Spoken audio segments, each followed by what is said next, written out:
नमस्कार साथियों अब हम डिस्कस करेंगे श्री अरविंदो घोष के एक महत्वपूर्ण दार्शनिक सिद्धांत जो है यथार्थवादी दार्शनिक। ठीक है, इसके बाद अति को पढ़ेंगे और सच्चिदानंद सिद्धांत जो है उनके सच्चिद आनंद से जुड़ा हुआ है। इनको दो से तीन ऐसे सिद्धांत है जिनको पढ़ेंगे और यहाँ पे ओवरऑल जो अरविंदो जी के पूरे सिद्धांत हैं दार्शनिक को हम यहाँ पे खत्म कर देंगे, कंप्लीट कर लेंगे। ठीक है, तो ये हमारा आज का डिस्कशन फाइनल होने वाला है। इसमें मुख्य रूप से मैं बताऊंगा यथार्थवादी अद्वैतवाद। अब देखो, अद्वैतवाद आपने जनरली पढ़ा होगा एक व्यक्ति का, और वो है हमारे शंकराचार्य। ठीक है, हमने शंकराचार्य का भी अद्वैतवाद पढ़ा है और यहाँ पे अरविंदो का भी अद्वैतवाद पढ़ा है। अब मेरा काम यहाँ पे यही है कि अरविंदो का अद्वैतवाद किस मामले में अलग है शंकराचार्य के मामले में, इसको क्या है थोड़ा सा समझाना गहराई से तो समझाएंगे। देखो, बेसिक जो अंतर है वो तो इतना ही है कि शंकराचार्य का जो अद्वैतवाद है वो मुख्य रूप से जगत मिथ्या पर आधारित है। ठीक है, ब्रह्म सत्य पे और जगत मिथ्या। ये दुनिया जो है मिथ्या के समान है, जो ब्रह्म है वही अंतिम सत्य है। और दूसरी बात यहाँ पे आती है अरविंदो की, तो अरविंदो यहाँ पे जो बात करते हैं वो मुख्य रूप से बात करते हैं जगत मिथ्या नहीं है, जगत ही क्या है, संपूर्ण रूप से आधार है। इस हमारे संपूर्ण विश्व या संपूर्ण संसार की रचना किसने की है?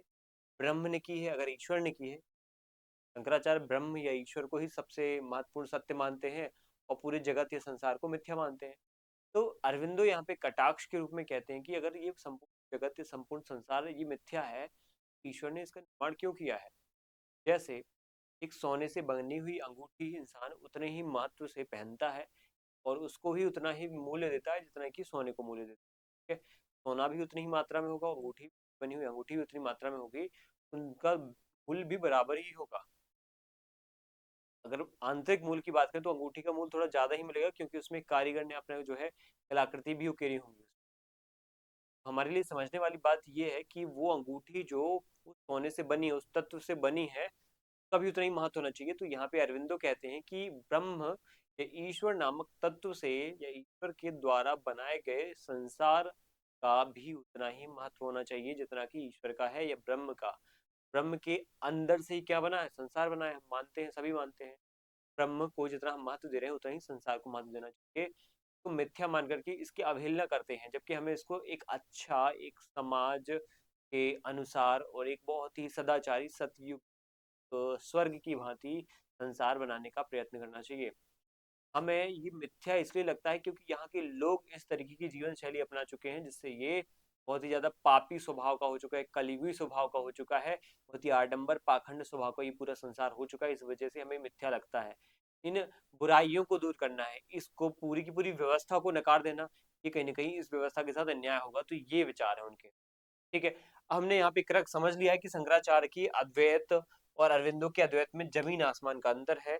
फर्क सिर्फ इतना है कि अरविंदो दर्शन की रीढ़ की हड्डी, यहाँ पे अरविंदो के दर्शन की रीढ़ की हड्डी क्या है? यही एक प्रकार से कहें तो हम यथार्थवादी अद्वैतवाद है। अब यथार्थवादी क्यों कहा गया? यथार्थवादी मतलब इसलिए वास्तविक कहा गया क्योंकि वास्तविक रूप से जो है आपको चीजें क्या मिल रही है देखने को, सटीक रूप से जो है यहाँ पे जो है विश्व में ही देखने को मिल रही है। ठीक है, जो चीज आपने देखी नहीं है वो है ईश्वर, वो है ब्रह्म। अगर उनकी अनुभूति नहीं की है तो आप उनको प्राप्त करने में भी बहुत ही क्या है, असमर्थ रहोगे। जिस चीज को आपने देखा है, महसूस किया है, वो है विश्व, ये संसार, ये जगत को आप देख पा रहे हो प्रत्यक्ष। जिसको हम प्रत्यक्ष देख पाते हैं उसको हम बहुत ही अच्छे तरीके से उसमें बदलाव लाने की भी कोशिश कर सकते हैं। तो वास्तविकता है यहाँ पे, यथार्थ है यहाँ पे। ठीक है, अगर हम इनके यथार्थवाद की हम बात करें तो अर्थ यहाँ पे समझ में आ जाता है शंकराचार्य का जो यथार्थवादी। समझना ध्यान से, फिर से हम पढ़ेंगे। ब्रह्म सत्य जगत मिथ्या की बात करते हैं, यानी भगवान सच है और लेकिन उनका जो बनाया गया दुनिया है, ये बनाई गई जो दुनिया है, विश्व है, वो माया है, जादू टोना है, जादू या सपना है। सपने से जागोगे तो आपको ये दुनिया भ्रम लगेगी। इसलिए अगर भगवान को पाना है तो इस झूठी दुनिया को छोड़ करके हमें जंगल में चले जाना है और वहीं को हमें सब कुछ मानना है, और उसके बाद हमें मोक्ष की तरफ ज्ञान मार्ग के माध्यम से चले जाना है, मोक्ष की तरफ, मोक्ष के लक्ष्य को प्राप्त करना है। लेकिन अरविंदो कहते हैं यहाँ पे अगर भगवान सच है और दुनिया भगवान ने बनाई है तो ये भगवान ही दुनिया कहीं नहीं बने हैं, वो भगवान का ही अंश है दुनिया। ये जो दुनिया हम कह रहे हैं कि भगवान ने बनाई है तो भगवान का ही तो अंश है फिर दुनिया। जो भी संसाधन यूज किए होंगे, जो भी तत्व यूज किए होंगे वो अपने अंदर से तो यूज किए होंगे, प्रयोग किए होंगे। कहीं बाहर से तो चीज आई नहीं है। ब्रह्मांड, इस पूरे समस्त संसार की जो उत्पत्ति है वो ब्रह्म ईश्वर से हुई है।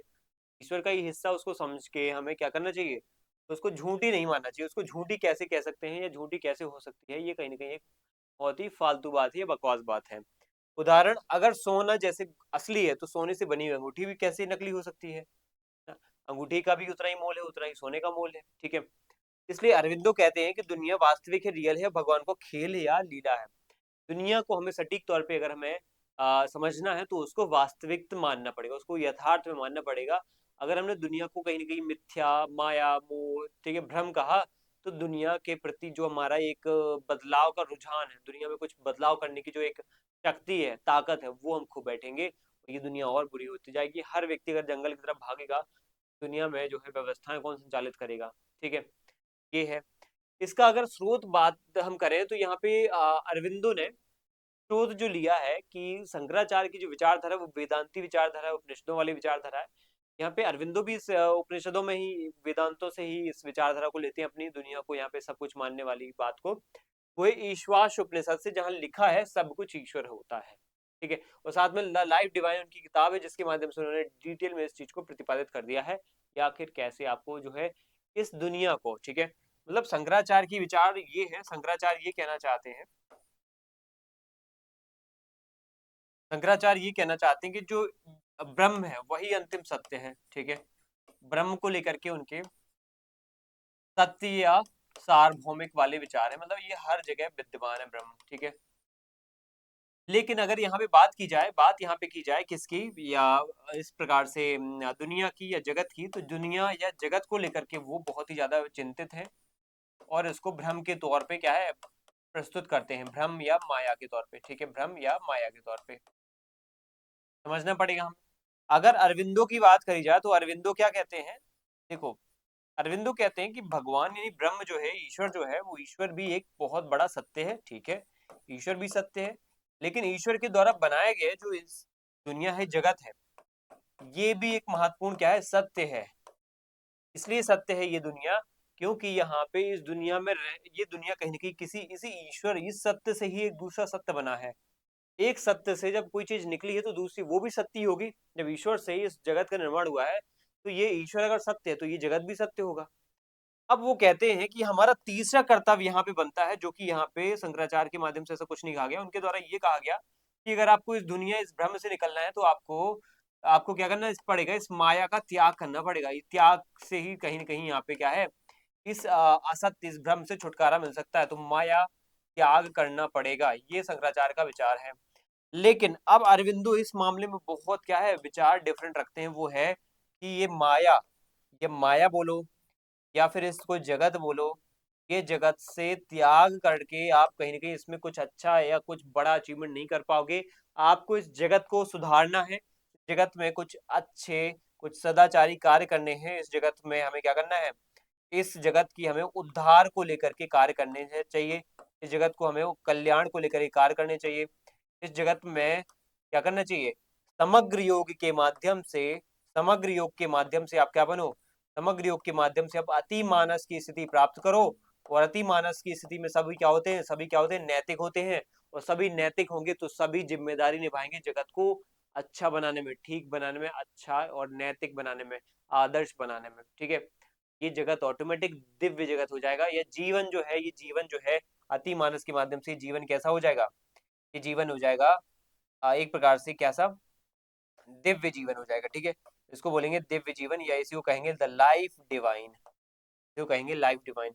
यही हम जीवन क्या कर लेंगे, स्वर्ग में कन्वर्ट कर लेंगे। यही जगत क्या हो जाएगा, आगे जाकर के स्वर्ग बन जाएगा। यही जो शरीर है, जगत है, शरीर बोल दो आप, अपने शरीर को बोल सकते हो, इस जगत के आकार को बोल सकते हो, वही क्या है, स्वर्ग के रूप में कन्वर्ट हो जाएगा।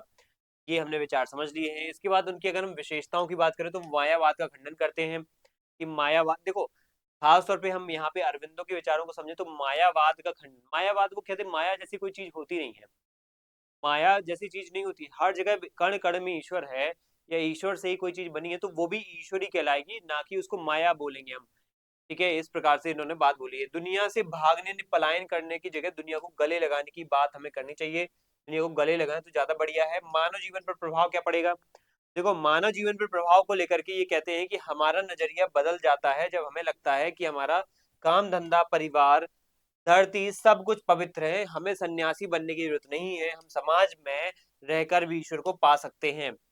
ये बातें हमें क्या है, याद रखनी चाहिए, जिस वजह से हम कहीं ना कहीं अरविंदो के जो वास्तविक यथार्थवादी दार्शनिक विचार हैं उनको समझ पाएंगे अद्वैतवाद को लेकर के। अब पढ़ते हैं अति मानव। ठीक है, अति मानव को समझाने के पहले मैं एक बात बोलूंगा। आप लोगों ने अगर मेरा सिद्धांत नहीं पढ़ा है, जो मैं ऑलरेडी पिछली क्लास में पढ़ा चुका हूँ, मेरा तो नहीं है, अरविंदो का है, लेकिन मैं पढ़ा चुका हूँ इसलिए कह रहा हूँ। हम जानते हैं कि एक अज्ञानी मनुष्य है। ठीक है, हम जानते हैं एक अज्ञानी मनुष्य है। ठीक है, एक ज्ञानी ईश्वर है, ज्ञानी ईश्वर है। ठीक है, तो अज्ञानी मनुष्य को ज्ञानी ईश्वर तक जाने में बहुत सारे अलग अलग चरणों से गुजरना पड़ेगा, लेकिन उसको यहाँ जाने के लिए बीच की जो कड़ी है, ये जो कड़ी दिख रही है, ये कड़ी कौन होता है? ये कड़ी होता है अति मानस की स्थिति। इस कड़ी को कहते हैं अति मानस कहते हैं। ठीक है, इसको कहते हैं अति मानस की स्थिति, इसको कहते हैं अति मानस की स्थिति कहते हैं। अब ये अति मानस की स्थिति प्राप्त करने वाला जो व्यक्ति होता है उसको बोलते हैं अति मानव। जिस व्यक्ति ने ये स्थिति प्राप्त कर ली उसको बोलेंगे अति मानव। ये बात हमें पता होना चाहिए। अगर उसने एक प्रकार से अज्ञानी मनुष्य जो है धीरे धीरे प्राण, मन, बुद्धि, बुद्धि, मन, फिर उसके बाद अति मानस तक चला जाएगा। ये मोक्ष को पाने के लिए एक बीच की कड़ी है, एक बीच का रास्ता है। मोक्ष अपने आप में ज्ञानी ईश्वर तक पहुंचने का रास्ता है। ईश्वर में समा जाना, ईश्वर में समाने के लिए समाना है तो आपको यहाँ पे 20 अज्ञानी मनुष्य ईश्वर में समाने के लिए आपको अति मानस की स्थिति प्राप्त करनी पड़ेगी, या आपको एक प्रकार से कह सकते हैं मोक्ष की स्थिति प्राप्त करने के लिए आपको, मोक्ष की स्थिति प्राप्त करने के लिए आपको क्या करना पड़ेगा? यहाँ पे इस अति मानस को अचीव करना पड़ेगा। अति मानस में एक और फंडामेंटल बात ये भी है कि अति मानस में एक व्यक्ति क्या होता है, कई सारे जो आडंबर है, रूढ़ियां हैं, एक दूसरे का शोषण करना है, दूसरे के अधिकार छीनना है, दूसरों को नुकसान पहुंचाना है, दूसरों को यहाँ पे दंड देना है, दूसरों के प्रति बुरे भाव रखना, वो सब खत्म हो जाते हैं। एक ऐसा जीवन आ जाता है जिसमें आप क्या करते हो, बहुत ही शांत स्वरूप और बहुत ही सिस्टमेटिक ढंग से बहुत ही अच्छे आदर्श जीवन की तरफ बढ़ने की कोशिश करते हो। ठीक है, अब हमें वही अति मानव, दैवीय मानव के बारे में समझना है, सुपरमैन जिसको हम कह सकते हैं। ये जर्मनी के विचारक उनके द्वारा दिया गया था, नीत्शे के द्वारा। ये सुपरमैन का कॉन्सेप्ट ओरिजिनली मूल रूप से दिया गया है, मूल रूप से किसके द्वारा? नीत्शे के द्वारा, जो कि जर्मन विचारक है नीत्शे, उनके द्वारा प्रतिपादित किया गया है। लेकिन इनका जो है ग्नोस्टिक, एक ह्यूमन या बीइंग कह सकते हैं, ये थोड़ा सा अलग है। क्या है इनका जो सुपरमैन का विचार है, ये थोड़ा सा राक्षस प्रवृत्ति का है, या कहीं ना कहीं क्या है, बहुत ही ज्यादा ताकतवर, ताकतवर और निरंकुशता वाला है। ठीक है, ताकतवर कहेंगे और निरंकुशता वाला कहेंगे, निरंकुशता वाला। ठीक है, निरंकुश उसके भाव अंदर बहुत रहते हैं। ठीक है, लेकिन इनके जो अगर हम बात करें अरविंदो के अति मानव या फिर देवी मानव, वो काफी हद तक बैलेंस्ड है, अच्छा है, सदाचारी है। उसे गुस्सा आता है, आज का इंसान कैसा है, आज के इंसान की बात बताऊं तो गुस्सा आता है, बीमार पड़ता है, स्वार्थी, अंत में मर जाता है। लेकिन अरविंदो का अति मानव कैसा है? अति मानव हमें पता होना चाहिए, अति मानव कोई आदि मानव नहीं है। एक इंसान ही अपने अंदर एक ऐसा गुण विकसित कर लेता है जिससे उसको दुनिया की चीजों से फर्क पड़ना बंद हो जाता है। जैसे यहाँ पे एग्जाम्पल दें, वो बुद्ध और कृष्ण की तरह बन जाएगा। वो यहाँ पे हमेशा शांत रहेगा, जैसे कभी कंफ्यूजन नहीं होगा उसको, हर चीजों में बिल्कुल बैलेंस होना, हर चीजों में बिल्कुल काम रहना, शांत रहना। एकदम से क्या है, धैर्य की स्थिति खत्म हो रही है, तुम लोगों के अंदर अगर धैर्य की स्थिति खत्म हो रही है तो कहीं ना कहीं आपके अंदर ये भी एक कमी के रूप में है। ये भी कोई ऐसी बात नहीं है कि आप कहीं ना कहीं यहाँ पे जो है अच्छा जीवन जी रहे हो, आप कहीं ना कहीं बहुत ही विचलित रहते हो, चीजों को फड़फड़ाते रहते हो एकदम हर वक्त, ये कर लूं मैं, ये कर लूं, ये कर लूं, ये कर। बैलेंस रहना चाहिए, धैर्य रखना चाहिए, पेशेंस रखना चाहिए। जीवन बहुत ही सरल है, उसको बेवजह कठिन बनाने से कोई मतलब नहीं है। जीवन को जितना हो सके सरल बनाना है। तो इसलिए ये यहाँ पे अति मानव का मतलब ये नहीं कि एकदम हवा में उड़ जाना है, सुपरमैन बन जाना है, मार डालना है किसी को, किसी के साथ ये कर लेना है, अंग्रेजों को यहाँ पे मार डालेंगे, हटा देंगे, बर्बाद कर देंगे, ये ऐसा नहीं है, है ना? राक्षस प्रवृत्ति नहीं है। ठीक है, यहाँ पे तोड़ फोड़ नहीं करना है। अति मानव मतलब बहुत शांत और अपने आप को डाउन टू अर्थ बना लेना अति मानव है। ठीक है, ये है अरविंदो का अति मानव। उसे शरीर, बीमारियां और बुढ़ापे से मुक्त हो जाता है, क्योंकि वो जीवन जो ऐसा जी रहा है ना, वो बहुत ही ऐसा जीवन है जो कि कहीं ना कहीं जो बाकी लोग नहीं जी पा रहे हैं, जिनको बहुत ज्यादा कहीं कष्ट है, कहीं ये है, कहीं वो है, और वो उनसे ही परेशान है। अति मानव को भी कष्ट होता है लेकिन वो उसको परेशान नहीं करता वो कष्ट, हर व्यक्ति को कष्ट होता है कोई ना कोई चीज को लेकर, किसी को ज्यादा वो परेशान कर देता है कष्ट, किसी को कम परेशान करता है।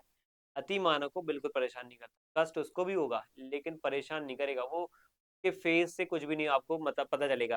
कहते हैं कि स्वामी विवेकानंद, अरविंदो जैसे लोग और ऐसे रामकृष्ण परमहंस जैसे लोगों ने ये अति मानव की स्थिति प्राप्त कर ली थी। ठीक है, अति मानव की स्थिति प्राप्त कर ली थी इन लोगों ने, इसलिए ये चीजों से उठ गए थे ऊपर, ये बियॉन्ड चले गए थे, इनको फर्क नहीं पड़ता था फिर, ये अपने लिए नहीं बल्कि ईश्वर की इच्छा से काम करेंगे। ठीक है, नीत्शे का जो मानव है, अति मानव, मैं बता चुका हूँ, ये नीत्शे का मानव सुपर मानव की तरह है, इसको सुपर मानव अहंकारी है, ये राक्षस जैसा है, ताकत के दम पे राज करता है, लेकिन अरविंद का अति मानव देवता है, प्रेम और ज्ञान से भरा है।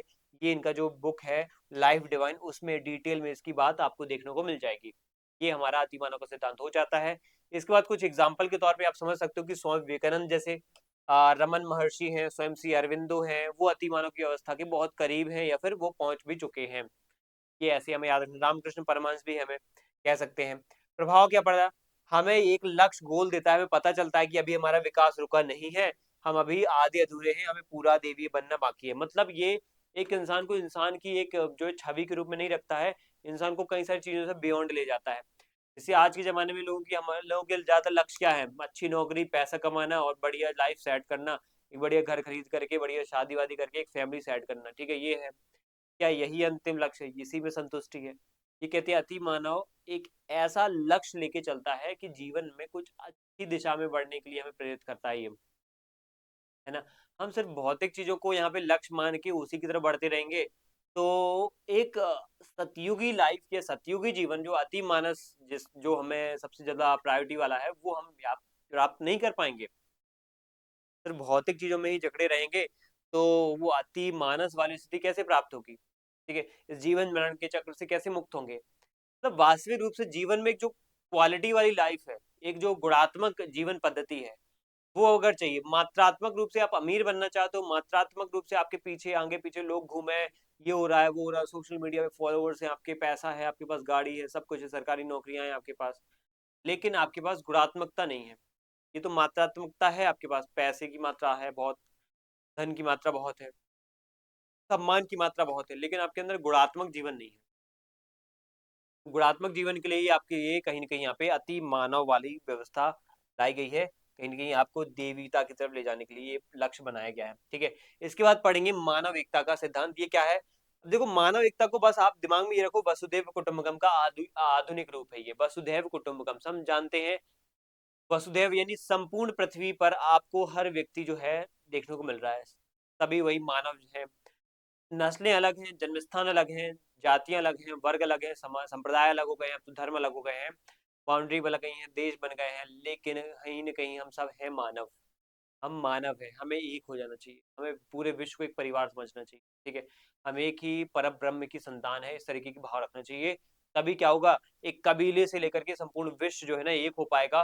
तो यही व्यवस्था जो है वसुधैव कुटुंबकम की वो चाहते थे, विश्व संघ चाहते थे। अरविंद जो पांडिचेरी गए तो उनकी सोच देश यानी राष्ट्रवाद से बढ़कर के पूरी दुनिया को अंतर्राष्ट्रीय तक फैल जाती है, ये बात आपको पता होना चाहिए। तो यही गांधी जी के विचार भी थे कि कहीं न कहीं यहाँ पे इंसान गुटों में रहता है, जैसे परिवार में रहता है, फिर परिवार से बढ़ के कबीले होते हैं, कबीले से बढ़ के गाँव, गाँव से राष्ट्र, राष्ट्र से आगे फिर आपको महाद्वीप भी आजकल देखने को मिल जाते हैं। इनको हमें क्या करना चाहिए? इनको हमें यहाँ पे समझना चाहिए कि क्या राष्ट्र आखिरी पड़ाव है क्या? क्या यहीं तक हमें देश बना करके बैठ जाना चाहिए? नहीं, हमें विश्व संघ तक जाना चाहिए, इसके बाद भी एक पड़ाव होता है, पूरे विश्व का एकीकरण करना चाहिए, विश्व संघ का निर्माण करना चाहिए। अगर ये कर लिया तो हमारी पूरे विश्व में शांति व्यवस्था पैदा हो जाएगी, हर देश एक दूसरे का सम्मान करेगा, कब्जा करने की कोशिश नहीं करेगा और इससे वर्ल्ड ऑर्डर एक बहुत अच्छे तरीके का क्रिएट होगा, ठीक है? अरविंद का कहना है कि भविष्य में देशों की सीमाएं मिट जाएंगी, कम हो जाएंगी, या पूरी दुनिया एक मानव परिवार की तरह रहेगी। और ये एकता जबरदस्ती कानून बना करके नहीं होगी, ये थोपी थोड़ी जाएगी, बल्कि आत्मा के स्तर पर महसूस लोग करेंगे, और खुद ही महसूस करेंगे जब वो सब अति मानव बन जाएंगे ना, तब महसूस करेंगे कि हम सब तो एक ही हैं, हम क्यों यहाँ पे बॉर्डर बना के रखे हैं, हम क्यों यहाँ पे भेदभाव करें, हम सब बराबर हैं, ठीक है? इस तरह की बात होगी। विविधता में एकता, विविधता में एकता क्या होती है? बाँटती है क्या विविधता? विविधता अलग-अलग संप्रदाय, संस्कृति बाँटती नहीं है, एक करती है, कि अगर ऐसा नहीं होगा कि पूरी दुनिया एक जैसी हो जाएगी, देश की अपनी भाषा, संस्कृति होगी, लेकिन आपस में लड़ेंगे नहीं, सहयोग करेंगे और एक बगीचे में अलग-अलग फूल होते हैं, ठीक है? पुस्तक है the ideal of human unity इनकी है। इसके बाद मानव एकता का हम यहाँ पे सिद्धांत का उदाहरण दें तो यहाँ पे यूरोपियन यूनियन एक बहुत अच्छा एग्जाम्पल हो सकता है, एक छोटा अधूरा उदाहरण है जहाँ कई देशों ने अपनी सीमाएं खोल दी हैं, सीमाओं का कोई यहाँ पे बैरिकेडिंग नहीं है। यूरोपियन यूनियन में 27-28 देश हैं, सभी सभी क्या है एक साथ मिलकर के काम करते हैं। ये एक मुद्रा है यूरो मुद्रा, 22-23 देशों ने मान रखी है उनको। और कहीं ना कहीं उनके बीच में बॉर्डर भी नहीं है, पासपोर्ट एक जैसा है उनका, शेंगेन वीजा होता है। इस देश से कोई दूसरे देश में जा रहा है तो उनको एक शेंगेन वीजा रखना पड़ता है, वही सब में काम आता है। ये चीजें हैं, ये हमें दिखती हैं विश्व संघ के रूप में एक प्रकार से यूरोपियन यूनियन में। मानव जीवन पर प्रभाव पड़ता है, युद्ध हमेशा के लिए खत्म हो जाएंगे क्योंकि दुनिया सब परिवार बन जाएगी और दुनिया की गरीबी भुखमरी मिलजुल करके हम क्या है खत्म करेंगे उसको, पर्यावरण की समस्याओं को भी मिलजुल करके खत्म करेंगे। तो सारांश रूप में हम ये कहेंगे कि यथार्थवादी में दुनिया सपना नहीं सच है। और अगर हमारे लिए देखो मुख्य बिंदु तो यही है, हमारे लिए क्या मतलब है उनका कि जिंदगी और दुनिया से प्यार करो, भागो मत। ठीक है, हम जनरली क्या करते हैं, अद्वैतवाद में हम पढ़ते हैं कि ब्रह्म जो है वही सत्य है, जगत मिथ्या है, जगत से भागो, संन्यास लो, जंगल में जाओ, ज्ञान प्राप्त करो और मोक्ष प्राप्त करो। नहीं, हमें दिव्य जीवन यहीं रह के अपने कर्मों करके, नौकरी करके, काम करके अपना दिव्य जीवन बनाना है। ये है आपका क्या यथार्थवादी अद्वैतवाद। अति मानव को लेकर के वो इंसान को देवता बनाना चाहते हैं और यहाँ पे स्वभाव को सुधारने और खुद को बेहतर बनाने की बात करते हैं। मानव एकता को लेकर के राष्ट्रवाद से विश्व संघ की बात करते हैं और यहाँ पे दुनिया को, सभी लोगों को अपना भाई मानने की बात करते हैं। भाई बहन मानना हमारा परम लक्ष्य होना चाहिए। अरविंद का दर्शन हमें कमजोर इंसान से शक्तिशाली इंसान या देवता बनाने की बात करता है, रास्ता दिखाता है। वे कहते हैं कि उठो, तुम केवल मिट्टी के पुतले नहीं हो, तुम सोए हुए भगवान हो। ये बात हमें कौन कहते हैं, ये कहते हैं अरविंदो। और ये अरविंदो की बात हमें ये दिखाती है कि हमें क्या है इसी जीवन में रहते हुए ही अपने जीवन की गुण जो है स्थिति में गुणात्मक बदलाव करने चाहिए। और यही गुणात्मक बदलाव हमें जो है इसी जीवन को कहीं ना कहीं दिव्य जीवन बनाने में बहुत बड़ा जो है फैक्टर साबित होंगे। ठीक है, इसके बाद जड़ और चेतन का समन्वय, ये इसमें कुछ खास ऐसा है नहीं है, बस इसको हम समझेंगे। जड़ और चेतन को लेकर के वो पश्चिम को लेकर के यहाँ पे कहते हैं कि पश्चिम यानी यूरोप में, खासतौर पे यूरोप उस समय पश्चिम मैन था, तो केवल शरीर और सुख सुविधाओं पे ध्यान ज्यादा देते हैं, आत्मा को तो ये भूल ही गए। पश्चिम के लोग भौतिकवादी ज्यादा है, पूरब के लोग केवल आत्मा पर ज्यादा ध्यान देते हैं, वो यहाँ पे शरीर और दुनिया को भूल गए, वो माया कह करके नकार देते हैं। मतलब ये लोग एक्सट्रीम लेवल पे सुखों पे चले गए, पश्चिम के लोग और पूर्व के लोग एक्सट्रीम लेवल पे आत्मा या अध्यात्म के रूप में चले गए हैं। बीच की स्थिति नहीं है जहाँ पे दोनों को लेके चले। हम यहाँ पे भौतिक स्थिति यानी शरीर को भी महत्व दें, शरीर की इच्छाएं भी उतनी जरूरी है। ठीक है, अगर हमें हमारा शरीर बना है उसमें कोई ना कोई इंद्रियां हैं, पांचों इंद्रियां हैं, तो पांचों इंद्रियों में कोई ना कोई भूख है, तो भूख भी किसने बनाई है, वो ईश्वर ने तो बनाई है।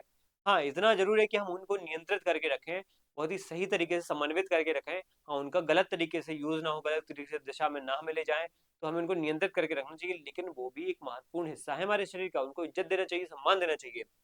तो अरविंद के विचार है कि दोनों अधूरे हैं, एक लंगड़ा है और एक अंधा है, बस ये है दिक्कत, ये है विकलांग है दिव्यांग है। सच्चा दर्शन ये है कि शरीर विज्ञान और आत्मा अध्यात्म दोनों को मिला दे तो बिना स्वस्थ शरीर के आत्मा कुछ नहीं कर सकती और बिना आत्मा के शरीर लाश है।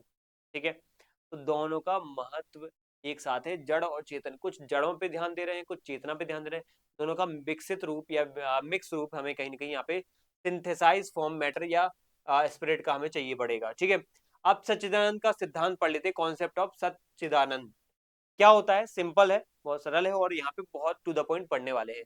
अरविंदो के अनुसार परम सत्य यानी ईश्वर तीन चीजों से मिलकर बना होता है। तीन चीजों कौन सी, देखो पहली चीज यहाँ पे मुख्य रूप से देखी जाती है वो है सत्य, दूसरी चीज चित, तीसरा आनंद। ठीक है, तीन चीजों से मिलकर बना है सच्चिदानंद। ठीक है, सत्य मतलब जो हमेशा रहता है, रहना यानी अस्तित्व जिसका हो, जो अस्तित्व हो वही हमें सत्य लगती है, जो प्रत्यक्ष में दिखे वो हमें सत्य लगती है। ठीक है, और चित्त मतलब होता है परम ज्ञान यानी चेतना, चित्त को मतलब चेतना बोल दो। और आनंद मतलब परम सुख या परम खुशी। तो जब हमें क्या होता है कि दुनिया इसी सच्चिदानंद की एक लीला है, दुख और दर्द अज्ञानता के कारण जब हम विकास करके ऊपर उठेंगे तो हम इसी आनंद को पा सकेंगे या वापस पा सकेंगे, पालेंगे। मतलब ये बात आपको पता होगी कि जब हमारा जो मानव चक्र के सिद्धांत में हमने पढ़ा था कि मानव पहले सतयुगी था लेकिन अपने क्रियाकलापों के माध्यम से क्या हो गया है, दुर्गुणों में चला गया है, पाखंड रूढ़ियों बुरी आदतों में चला गया है। अब वापस उसी बुरी आदतों को खत्म करके तर्क पे जाकर के वापस सतयुगी जीवन ला सकता है, लेकिन वो कैसे लाएगा और लाने के बाद उसके क्या होगा, तो उसके लिए सबसे जरूरी है कि उसको अपना अस्तित्व को यहाँ पे क्या है समझना पड़ेगा, ज्ञान को इंपॉर्टेंस देनी पड़ेगी, चेतना को इंपॉर्टेंस देनी पड़ेगी और परम सुखी यानी परम सुख वाली बातों पर ध्यान देना पड़ेगा और सच्चिदानंद की तरफ बढ़ना पड़ेगा। ठीक है, वापस से ऊपर की तरफ जाना पड़ेगा। ये जो विचार हैं ये वेद उपनिषद विशेषकर भागवत गीता से उन्होंने लिए हैं। वेदों को कर्मकांड की जो किताब है इससे उन्होंने लिया है। इसमें पश्चिमी दर्शन में डार्विनवाद का विकासवाद का सिद्धांत भी बहुत महत्वपूर्ण है, जो सज्जनन के सिद्धांत को और बल देता है। कैसे इवोल्यूशन की थ्योरी में हमने पढ़ा है कि हर एक व्यक्ति जो है अच्छी की तरफ जाना चाहता है, यानी अपना विकास करना चाहता है, अपने विकसित रूप को प्राप्त करना चाहता है। तो जर्मन दार्शनिक जो हीगल है और नीत्शे हैं वो भी कहीं न कहीं अतिमानव के विचार को लेकर के यहाँ पे जुड़े हुए हैं कि हर एक व्यक्ति जो है अपने सबसे जंगली रूप से कहीं न कहीं अतिमानव बनना चाहता है, अतिमानस तक जाना चाहता है ना? तो वो भी अतिमानव से लिंक हो गया है। जैसे एक बंदर भी है, तो वो अपना जो है अच्छा विकसित रूप चिंपैंजी वगैरह फिर उससे इंसान के रूप में कन्वर्ट होना चाहता है। तो जैसे हम भी मानव शरीर भी क्या है, जानवर ही था, बंदर था, उसके बाद हम इंसान बने हैं। तो ये विकास हुआ है। किसका विकास हुआ है? कहीं न कहीं अपना एक शारीरिक विकास हुआ है, भौतिक विकास और मानसिक विकास हुआ है।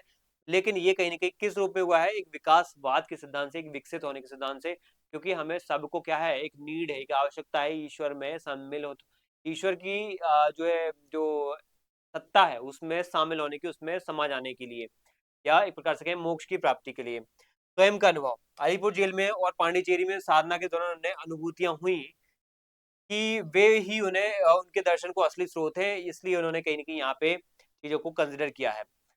सच्चिदानंद सिद्धांत की यहाँ पे सबसे बड़ी विशेषता की बात करें तो वो है यहाँ पे आशावादी, ऑप्टिमिस्टिक बहुत है ये। इनका दर्शन निराशावादी नहीं है कि हर चीज़ में निराशा है कि ये चीज़ गलत है, मिथ्या है, सत्य है, झूठ है, घटिया है। ये नहीं कहते हैं कि दुनिया दुखों का घर है, कभी नहीं कहा। दुनिया को यहाँ पे दुःख का कारण नहीं बोला है, जैसे बुद्ध ने बोला है, ठीक है?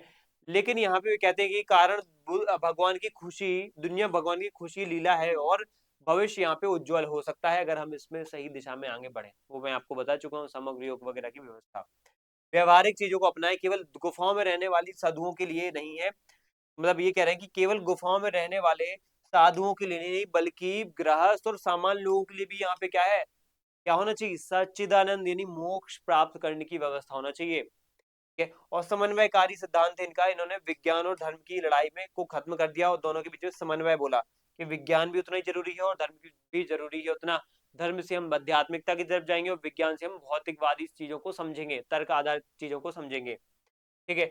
और लास्ट यहाँ पे विशेषता है मानव जीवन पर पड़े परिणाम प्रभाव। यहाँ पे मानव जीवन का उद्देश्य बदल गया। इस पृथ्वी को ही स्वर्ग बनाने की बात हमने करनी शुरू कर दी। मानवीय एकता की बात हुई, हमने विश्व संघ की बात करना शुरू कर दिया। शिक्षा पर प्रभाव यानी उनके दर्शन से एकीकृत शिक्षा, एजुकेशन का जन्म हुआ, जिसमें कि बच्चे के केवल दिमाग का नहीं बल्कि उसके शरीर, प्राण, अंतरात्मा का भी विकास किया जाता है।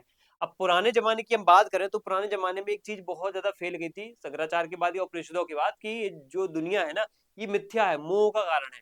मोह से जितनी जल्दी हो सके भागो। तो ऋषि मुनियों ने सबसे बड़ी चीज़ों को क्या किया यहाँ पे, इसको गलत तरीके से इंटरप्रेट करके क्या किया, एक प्रकार से इसको जगत को यहाँ पे सुधारने की बजाय इससे भागने का जो है सबसे अच्छा सॉल्यूशन बताया। इसको छोड़ दो, त्याग दो। अगर ये घटिया है, मिथ्या है, झूठ है, गलत है, गलत गलत चीज़ें, बुरी चीज़ें यहाँ पे चल रही हैं तो इसको त्याग दो। यहाँ पे ये अल्टीमेट सॉल्यूशन नहीं होना चाहिए, हमें इसको सुधारने पे काम करना चाहिए, ठीक है? ये बात हमें यहाँ पे क्या है बताई जा रही है, शिक्षा पर प्रभाव की बात इन्होंने बोली है। अब तुलनात्मक अध्ययन ओवरऑल करें तो शंकराचार्य की बात हमें मिलती है, हमें डार्विन की बात मिलती है और अरविंदो की बात मिलती है, ठीक है? ओवरऑल हमें चीज़ों से क्लियर हो चुका है। शंकराचार्य यहाँ पे जगत के लिए क्या बोलते हैं, बात समझ में आ गई। शंकराचार्य मिथ्या बोलेंगे, डार्विन भौतिक पदार्थों में फोकस है और यहाँ पे वास्तविक जीवन में ईश्वर की लीला बोलेंगे कि जगत क्या है, ईश्वर की लीला है।